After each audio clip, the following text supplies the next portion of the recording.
우리 계속해서 마가복음을 나누고 있는데요. 오늘은 74번째 시간입니다. 예수님께서 이제 총독 빌라도 앞에서 서 계시는 장면을 보고 있죠.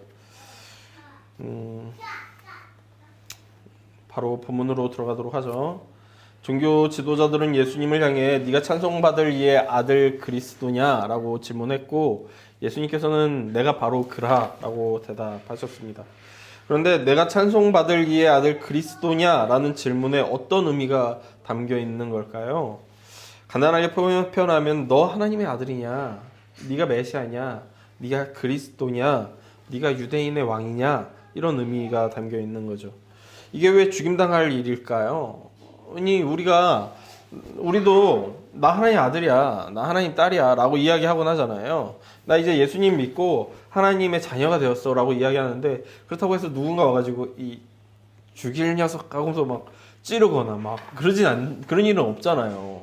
근데 왜 예수님은 내가 바로 그다, 내가 바로 메시아다, 그리스도다, 하나님의 아들이다 라고 말씀하셨다는 것만으로 그분이 신성모독죄가 되고 죽어야 하는 것인가 라는 질문인 거죠. 우리는 예전에는 유대교를 오직 유일신, 오직 한 분 하나님만 믿고 다른 신성은 거부하고 거절하는 종교라고 생각했어요.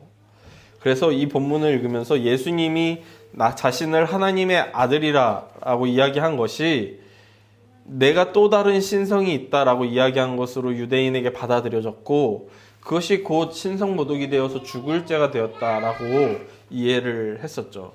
근데 최근에 여기에 좀 변화가 생겼어요. 뭐냐면 제2성전기 문헌이라고 있거든요. 이게 이제 예수님 오시기 전에 성전이 다시 건축된 시대부터 예수님 오기 전까지의 시절에 유대 랍비들이 기록한 문헌들을 통칭해서 제2성전기 문헌이라고 해요. 이 문헌이 폭넓게 연구되면서 유대교에 대한, 예수님 당시 유대교가 어떤 모습이었는가에 대한 이해가 더 폭넓어졌죠. 그러면서 과연 우리가 이전에 알고 있었던 유대교가 옳은가? 라는 질문이 던져지는 거예요. 이걸 너무 구체적으로 설명하면 내용이 너무 길고, 그리고 어려운 용어가 너무 많이 나와서 그걸 다 설명하기는 어렵고, 간단하고 명료하게 이야기하면요, 제가 간단하고 명료하게 이야기했다는 거를 이해하셔야 돼요. 내용이 많은 걸 간단하게 한다는 건 중요한 내용들이지만 간단하기 위해서 다 떼버렸다는 거예요.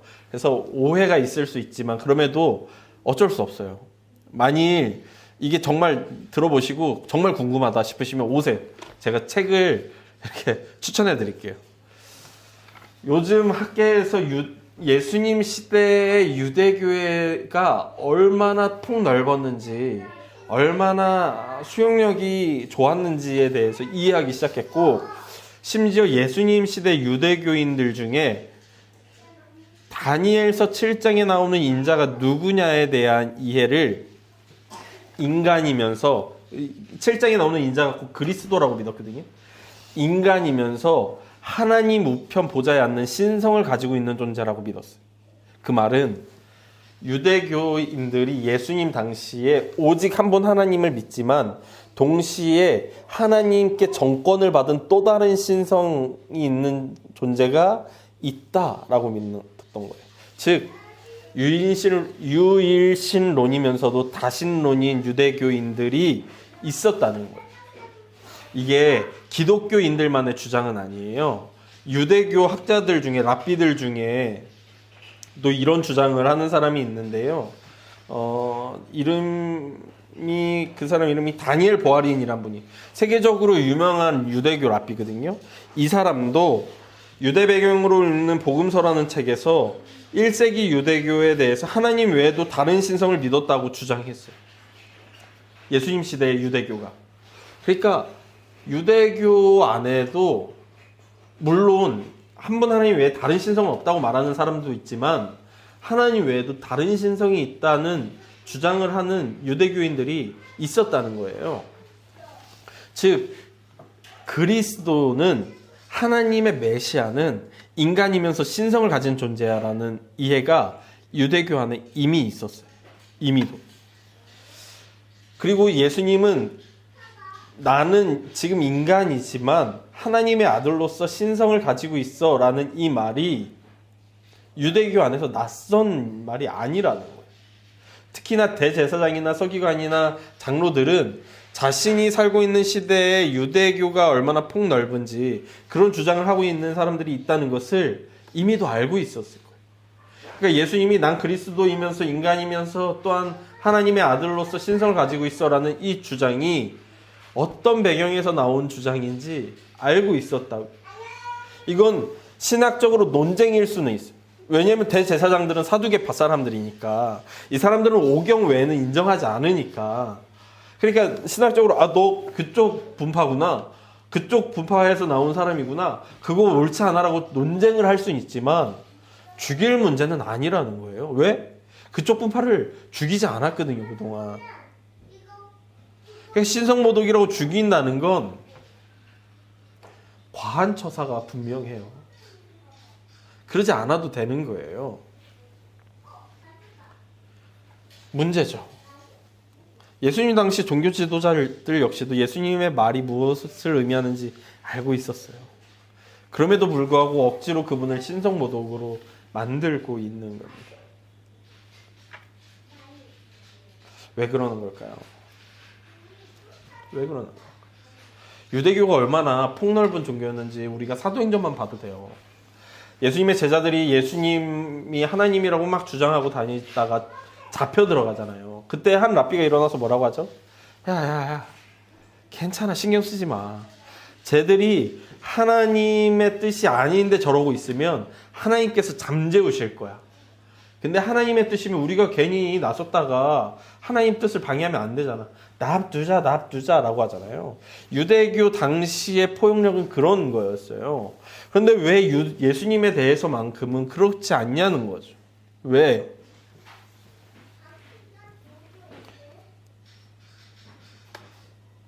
오늘 본문은 그에 대해서 이렇게 이야기해요. 15장 10절인데요. 이는 그가 대제사장들이 시기로 예수를 넘겨준 줄 알미러라. 그러니까요, 대제사장과 서기관들과 장로들이 예수님을 죽이는 건 예수님의 말씀이 신학적으로 굉장히 틀렸기 때문이거나 그분의 사역이 잘못됐거나 그분의 삶이 그릇돼서가 아니라 뭐 때문이라고요? 시기 때문이라고요. 근데 어떤 시기죠? 이걸 원어로 찾아보니까 악이라는 의미를 또한 가지고 있더라고요. 원한이란 뜻도 가지고 있어요. 근데 왜 대제사장들과 서기관들과 장로들이 예수님을 향해 악의와 시기와 그 원한을 가지고 있는 걸까요? 이들은 조금 전에도 얘기했지만 사두개파 사람들이에요. 사두개파는 로마 정권이랑 가장 긴밀하게 접촉되어 있는 사람들이었죠. 근데 예수님과 예수님을 따르는 무리들은 뭘 기대해요? 예수님이 메시아와 그리스도로서 로마 정권을 압도하고 무너뜨리고 유대 정권을 만들기를 기대하는 사람들이에요. 그러면 이 사두개파, 대제사장과 서기관과 장로들이 보기에 예수님과 예수님을 따르는 무리들은 적인 거예요. 적대자. 이들이 정말 그들이 말하는 대로 일을 성공하면 지금 로마 정권에 부역해서 권세를 누리고 있는 우리의 권세는 무너지게 되는 거예요. 지식인들의 시기와 질투가 이 원한이 예수님의 신학적인 부분이 논쟁거리일 수는 있으나 논쟁을 넘어서서 신성모독으로 만드는 거죠. 이들의 이 의도가 어디서 더 분명히 드러나냐면요. 사실 이들은 예수님을 죽일 때 왜 그 가늠한 여인 마을 사람들이 돌로 쳐 죽이려고 하잖아요. 그렇게 죽여도 되는 거예요. 야, 신성모독했다, 돌로 쳐 죽이자 하고 죽이면 돼요. 근데 그러지 않죠. 빌라도에게 데려가요. 왜? 십자가로 사람을 죽이는 건 로마 총독만이 할 수 있는 일이거든요. 로마 총독에게 데려와서 빌라도가 난처해가지고 어떻게 해줄까? 그랬더니 뭐라고 이야기하냐면 13절에서 14절입니다. 그들이 다시 소리질러 이르되 그를 십자가에 못 박게 하소서. 빌라도가 이르되 어찌미냐 무슨 악한 일을 하였느냐 하니 더욱 소리 지르되 십자가에 못 박게 하소서. 반복해서 요구하죠. 강렬하게 소리 지르면서 요구해요. 십자가여야 한다고. 십자가여야 한다고요. 우리가 몇 주 전에도 살펴봤듯이 십자가는 나무로 만들어졌고 나무에 달려 죽은 사람은 하나님의 저주를 받았다는 의미를 갖는다고 했었죠. 즉 대제사장들과 서기관들과 장로들은 예수님이 반드시 십자가에 죽어야 한다고 믿은 거예요. 돌로 쳐 죽여서는 안 되고 십자가여야 한다는 거예요. 그렇게 죽음으로 사람들에게 보여주는 거예요. 저 사람 하나님의 저주를 받았다. 스스로 그리스도라고 말하더니, 스스로 하나님의 자녀라고 말하더니 신성모독한 거다. 그 증거가 무엇이냐? 봐라, 나무에 달려 죽었다. 지식인들의 질투가 얼마나 간교한지 오늘 본문이 매우 잘 보여주고 있습니다. 그러므로 대제사장과 서기관들과 장로들은 십자가에 달린 너는 그리스도일 수 없다라고 말하는 거죠. 하나님의 저주를 받은 너는 그리스도일 수 없다라고 말하는 거예요. 즉 예수님을 향해 너는 그리스도가 아니다라고 말하고 있는 거죠. 이들이 질시와 시기로 예수님을 죽이기로 결심했고 빌라도에게 넘겨주죠. 예수님께 한 질문을 그대로 빌라도에게 제목으로 전달해요. 스스로 유대인의 왕이라고 칭했다는 겁니다. 유대교 신학적인 내용은 다 뺐어요, 여기서. 왜냐면 이방인에게 저 사람은 유대교 법상 죄인입니다, 죽여주십시오라는 게 말이 안 되잖아요. 신학적인 내용은 다 빼고 빌라도 저 사람 죽여주십시오. 저 사람은 스스로 유대인의 왕이라고 이야기했습니다. 라고 이야기하는 거죠. 그게 오히려 잘 먹히는 요소가 되었어요. 로마는 이미도 지난 몇 년간 이 유대 땅에서 일어나는 스스로 내가 유대인의 왕이라고 말하는 사람들 때문에 골머리를 썩히고 있었거든요. 예수님 전에도 내가 그리스도다, 내가 메시아다, 내가 하나님의 그리스도라고 말하는 사람들이 막 일어났었고 그 사람들을 중심으로 유대인들이 막 모여가지고 전쟁을 막 일으키려는 노력들이 있었어요. 그런데 그 사람들은 이미도 수없이 죽었었죠. 근데 로마는 그런 것들을 절대 봐주지 않아요. 정말 작은 반역이라도 강한 군사를 보내서 잔인하게 짓밟죠. 그렇게 함으로 주변 민족들에게 보여주는 거예요. 함부로 독립의 꿈을 꾸지 마라. 로마의 그늘을 벗어나려고 하지 마라. 라는 메시지를 전달하는 거죠. 그런 공포 정치로 이루는 게 바로 팍스 로마나, 로마의 평화인 거잖아요. 근데 예수님이 스스로 유대인의 왕이라고 칭했다면 그건 로마의 반역이 되는 거죠. 당연히 죽을 죄가 되는 거예요. 이제 예수님에 대한 판결과 처형은 빌라도에게 넘어가게 되죠. 오늘 본문 이후로 우리는 매주 고백하는 신앙 고백을 통해 이 빌라도의 이름을 계속해서 되뇌이게 될 거예요. 저는 한편으로 참 불쌍하기도 하다. 그냥 그런 선택 때문에 매주 수많은 사람의 입에서 칭찬도 아니고 저주에 가까운 말로 그 자신의 이름이 불려야 하다니 참 안타깝기도 하다. 만일 그 빌라도가 자신의 이름이 그렇게 불릴 걸 알았으면 예수님을 죽였을까? 라는 상상을 하게 되기도 합니다. 사실 그는 예수에게 죄가 없다는 것을 알고 있었어요. 우리가 좀 전에 읽었듯이 진짜 죄가 있어서 넘겨진 게 아니라 시기 때문에 넘겨졌다는 걸 알고 있었듯이. 그리고 5절에 보면 예수님의 모습을 보고 놀라는 장면이 나와요.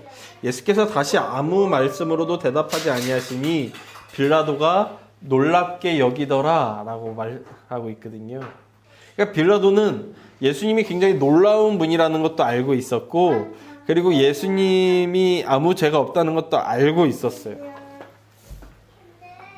그럼에도 불구하고 예수님을 죽이기로 결정하죠.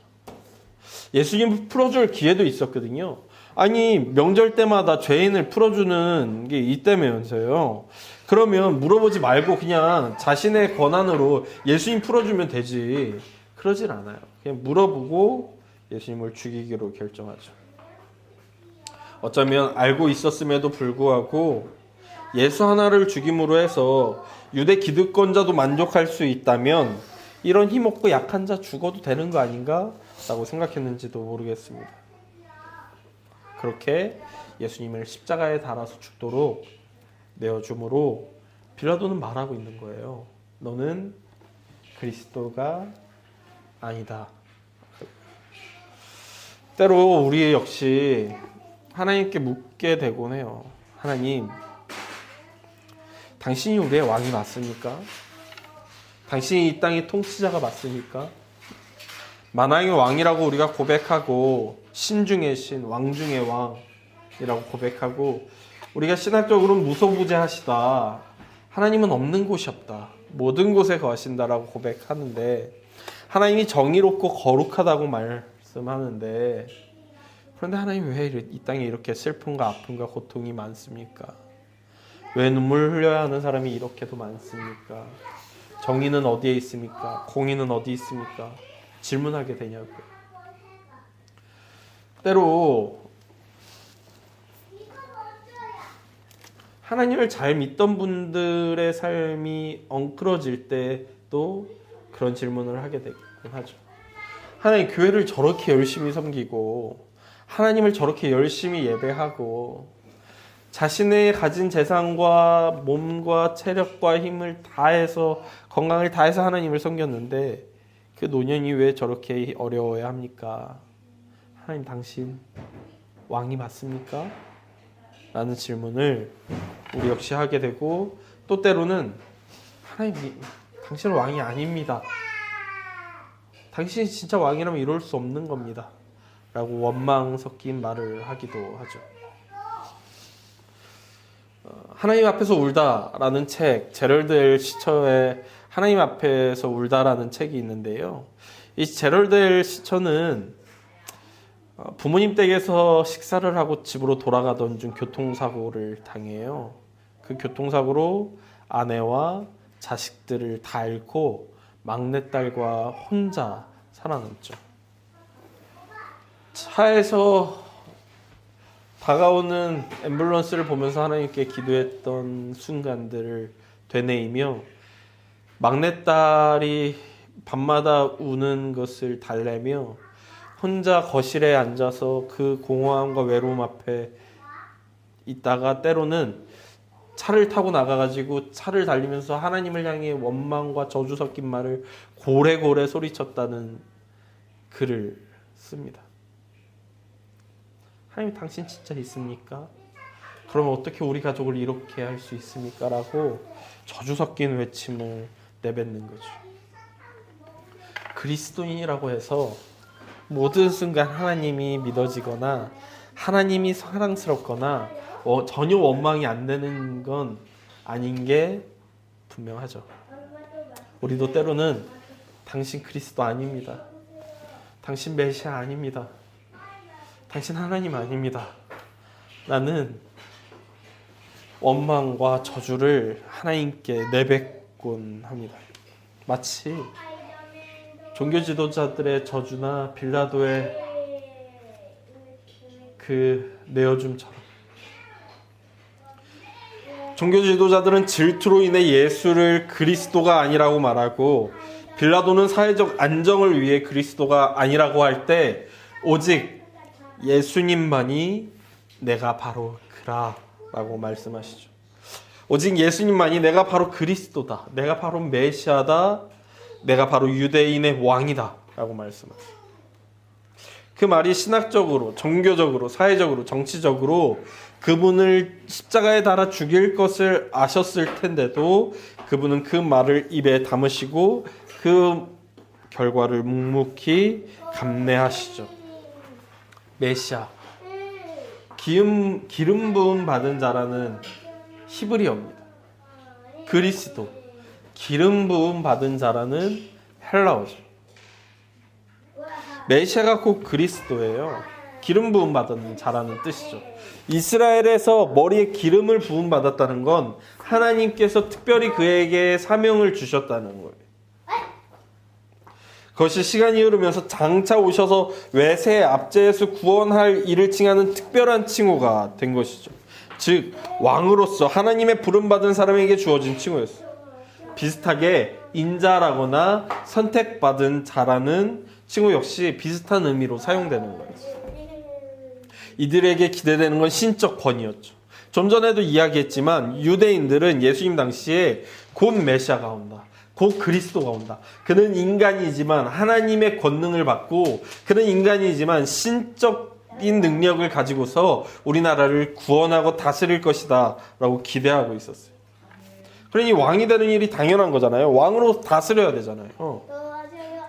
그런데 종교 지도자들은 아니라고 하고 빌라도도 아니라고 하는데 스스로만 내가 그리스도, 내가 메시아, 내가 인자, 내가 선택받은 자, 내가 유대의 왕이라고 말하는 예수님은 그 칭호와 어울리지 않는 일을 하시는 거예요. 바로 십자가에 달려 처참하게 죽임 당하시는 거죠. 이 사람들의 기대와 예수님이 보여주는 모습을 어떻게 묘사할 수 있을까요? 이러면 어때요? 우리는 예수님께서 다시 오실 거라고 기대하고 있잖아요. 구름 타고 하늘에 올라가셨듯이 구름 타고 내려오실 거라고. 근데 갑자기 여기서 지금 예수님이 막 내려오시는 거예요. 얼마나 좋아. 그래 막 나가지고 예수님. 그래서 예수님이 나 왔어. 나 오래 기다렸지 하고서 예수님이 막 오시는 거예요. 막 예수님 안 믿었던 사람들도 막 나오고 갑자기 스님들이 아이고 나무 아미타불 예수님이 진짜였구나 나무 아미타불 막 이러고 있고 막 전혀 무신론자들도 나오고 와 진짜 예수님 신인가봐 놀랍다 우리 빨리 예수님 믿자 하고 예수님 믿고 막 난리 나고 헬기 떠가지고 여러분 보십시오 예수님이 내려오고 있습니다 하고 있고 전 세계 지금 인천시 부평구 일신동에 예수님이 임재하고 있다고 막 난리 나고 막 근데 갑자기 예수님을 찍던 카메라와 예수님의 구름이 부딪히면서 예수님이 추락해가지고 사망하신다면 우리 얼마나 우리 얼마나 이거 말이 안 되는 거잖아요. 심판하러 오신다면서 우리가 기대하는 모습은 그게 아닌 거니까. 어쩌면 유대인들이 당시에 예수님을 보면서 느끼는 느낌은 그런 게 아니겠냐는 거예요. 그러니까 그 죽음을 보고 유대인이 어떻게 그분을 메시아로 그리스도로 유대의 왕으로 인자로 선택받은 자로 믿을 수가 있냐고요. 그 어떤 사람도 그런 모습을 보고 왕답다라고 하지 않을 거예요. 그럼에도 예수님이 그 길을 가시죠. 왜요? 왕으로서 하셔야 하는 일이 그 일이니까. 그 길만이 진짜 메시아로서 해야 하는 일이기 때문이죠. 그것만이 진짜 인자로서 해야 하는 일이기 때문이었어요. 유대인의 기대를 채우는 게 예수님이 하시는 일이 아니기 때문이에요. 로마의 인정을 받는 것이 예수님이 하실 일이 아니기 때문이었어요. 만일 세상의 기대를 원하셨다면 예수님 지금은 굉장히 많은 돈과 권세를 가지고 대기업 회장 같은 모습으로 나타나셔야 해요. 만일 그리스도인들의 기대를 채우기 위해서라면 예수님 그저 모든 그리스도인들은 다 잘 나가게 예수님 안 믿는 사람은 다 못 나가게 거지처럼 살게 만드실 거예요. 근데 하나님의 목적은 그게 아닌 거니까 예수님이 하시고자 하는 일은 세상을 만족해 하는 것도 아니고 하나님을 믿는다고 고백하는 유대인들을 만족하게 하는 것도 아니고 자신을 이 땅에 보내신 하나님의 계획과 목적을 이루는 것이 이상한 왕이 되는 것이 이상한 일을 행하는 것이 예수님의 목적이니까 그 길을 행하시는 거죠. 우리의 삶에 때로 이상한 일이 벌어진다면 우리는 오해할 필요가 없어요. 하나님 날 미워하시나? 내가 하나님 앞에 무슨 죄를 졌나? 그러지 않으셔도 돼요. 어쩌면 그건 하나님께서 그분의 계획하신 바를 이루기 위해 우리의 삶을 이끌어 가시는 과정이기 때문일 수도 있어요. 왜 예수님께서 부활하셔서 베드로한테 말씀하시잖아요. 네가 젊어서는 네 멋대로 살았지만 이제는 진짜 하나님이 너를 이끌어 가실 것이다. 이스라엘을 저 애굽에서 건지신 하나님께서 가나안으로 바로 가지 않으시고 저 덥고 메마른 땅 광야에 40년 동안 거닐게 하시잖아요. 하나님을 믿는 삶이라는 건 어쩌면 바늘길을 통과하려는 낙타처럼 내 죄성을 어떻게 해서든 하나님의 말씀 앞에 부딪혀서 나를 깎아야 하는 과정이기 때문에 우리의 삶은 당연히 내 기대와는 다르고 세상이 바라보는 방식과는 다른 방식으로 살 수밖에 없는 것이죠. 조금 있다 제가 같이 사역할 때 있던 친구들이 놀러 온다고 하더라고요. 그 친구들 중에 한 명이 성결대 신학과를 가게 됐대요. 불쌍해라. 지금이라도 도망쳐. 하지만 또한 축복하게 되는 것은 그 힘든 과정을 통해 하나님 말씀 앞에 거룩하고 정결하게 설 나중의 모습을 기대하기 때문이죠. 예수님께서 세상의 기대와 상관없이 하나님을 믿는다는 유대인들의 기대와 상관없이 오직 하나님만 바라보고 하나님이 부르신 길에서 온전히 걸으셨듯이 우리 역시도 세상이 너 하나님 믿는다면서 왜 그렇게 살아? 라는 말에 귀를 기울이지 맙시다. 우리끼리도 서로 수근거리면서 저 사람 저 교회 왜 겨우 저래? 라는 말에 귀 기울이 말자고요. 하나님이 우리의 삶을 인도하시는 대로 이끄시는 대로 우리가 서 있는 지금 이곳이야말로 완전히 하나님께서 내게 원하시는 자리라는 걸 확신하며 매일매일 그 말씀과 부르심 앞에 온전히 걸어가는 우리 모두가 되길 간절히 소망합니다. 기도하겠습니다. 하나님, 유대 당시에 예수님 시대의 유대인들은 이미도 그리스도는 인간이면서 신성을 가지고 있다고 믿었습니다. 그럼에도 불구하고 종교 지도자들은 시기하고 원한을 가진 채 예수를 신성모독죄로 몰아붙이고 십자가에 매달아 사람들을 향해 저 사람은 그리스도가 아니라고 이야기합니다. 예수의 처형을 결정해야 되는 빌라도는 사회적 안정을 위해 예수를 그리스도가 아니라고 말합니다. 오직 예수님만이 나는 이 길을 걷고 있으므로 그리스도라고 이야기하십니다. 예수님을 그리스도라고 고백하는 우리 역시도 예수님과 동일한 길을 걷고자 합니다.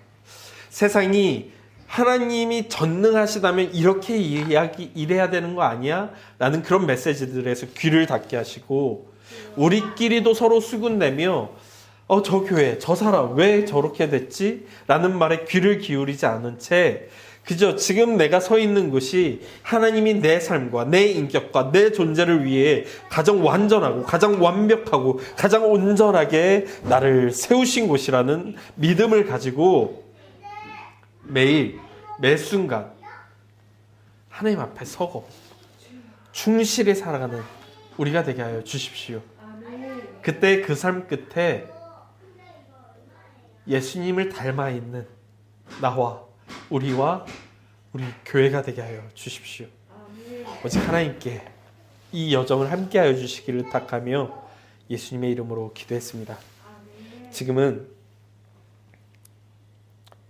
예수 그리스도의 사랑과 성부 하나님의 은혜와 성령님의 인도하심이 세상을 만족해 하기를 포기하고 그리스도인을 만족해 하기를 포기하고 오직 하나님을 만족해 하기 위해 내게 주어진 삶을 온전히 걷고자 하는 우리 모두 위에 예수님과 하나님과 성령님의 인도하심이 언제까지나 함께 할지어다.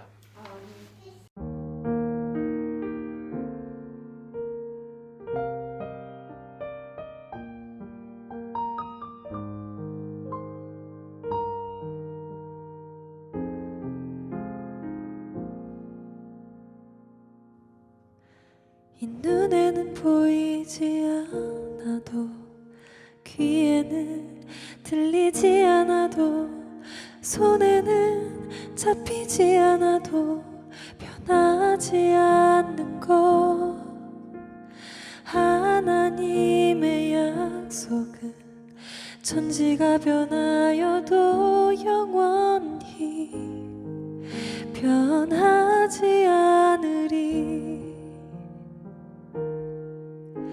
이 눈에는 보이지 않아도 귀에는 들리지 않아도 손에는 잡히지 않아도 변하지 않는 것. 하나님의 약속은 천지가 변하여도 영원히 변하지 않으리. 오직 믿음으로 살아가리라. 하늘 바라보고 별을 세어가며 오직 믿음으로 살아가리라. 이 눈에는 보이지 않아도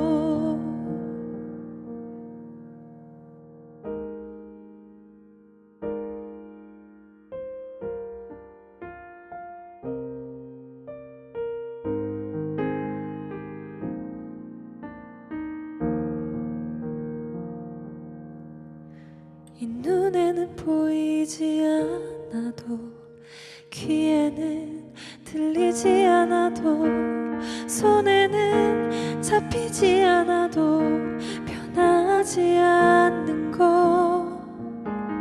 하나님의 약속은 천지가 변하여도 영원히 변하지 않으리. 이 눈에는 보이지 않아도 귀에는 들리지 않아도 손에는 잡히지 않아도 변하지 않는 것. 하나님의 약속은 천지가 변하여도 영원히 변하지 않으리.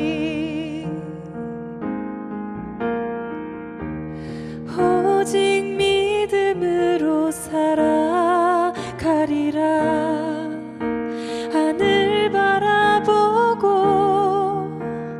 별을 세어가며